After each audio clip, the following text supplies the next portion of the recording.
Good morning. I'm in my Tesla Model 3 again today, and just had a short drive up to Epsom Downs, 4 miles. I'll show you the screen. I charged the car last night.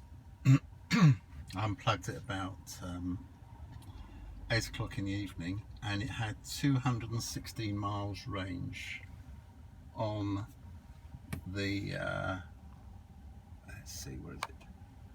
On there. You see the 202 miles now. Well, overnight it lost some, and well parked. Not in sentry mode or anything, just parked. And driving 4 miles from home to here, I'm now down to 202 miles. So 14 miles have gone. Lost a bit overnight because the battery's just cold night, and starting cold in the morning, and the heater uses loads of heat, loads of power. It's lost 14 miles doing 4 miles in the morning. And then, just to rub it in a bit, it's come up with this saying, charging repeatedly will lower your if you charge up to the near the full power, will reduce the life of your battery. Well, if it isn't sort of bad enough in a way, because as I say, I've used 14 miles to do 4 miles, so anyway, so it's a bit like taking the mick really, especially as I don't charge it to full extent anyway. I charge about 90%. Gosh, charging it any less and I wouldn't be able to get anywhere. Anyway, it's just a thought, but it's a cold morning, it's cold nights, the car's not made for coldness, but it's not a moan because the car's great. Now, to get down to what I really came here for, because I didn't really want to moan, I mentioned before about accessories in the car, which I would quite like. Sorry, I'm shaking this about it. But I said about the passenger seat. Wouldn't it be great if the backrest folded flat like a table? So there would be the table. And you could have it as a picnic table or computer table. And just, I think it's a good idea. Home socket in the car.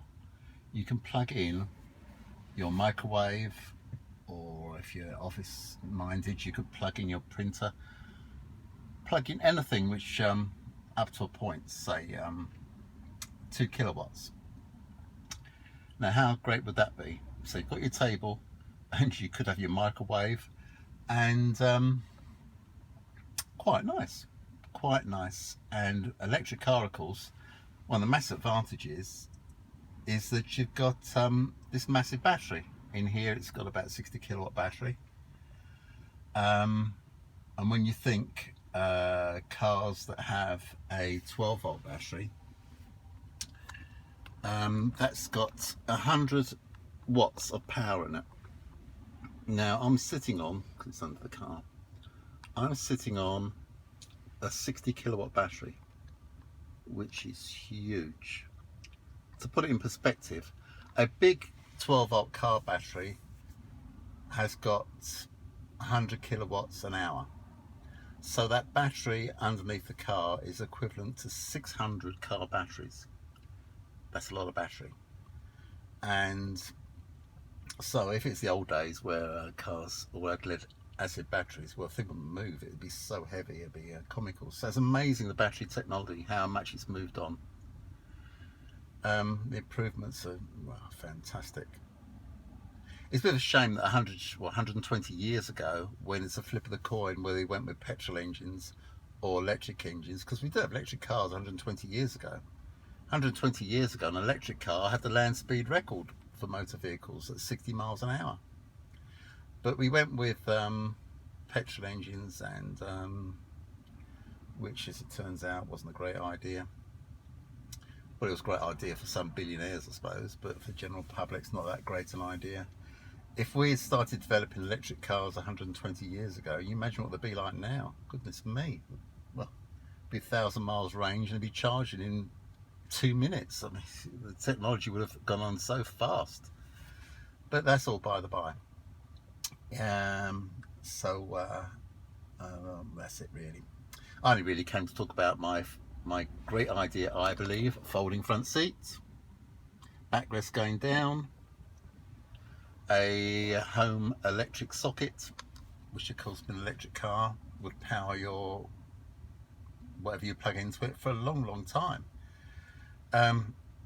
Obviously, as I say, Volkswagen got it in their fossil car, and it's far more suitable for a electric car because silently, it can use up all that silently and cleanly. It can use up a part of that massive 60 kilowatt battery, which is one of the advantages which I think could be exploited.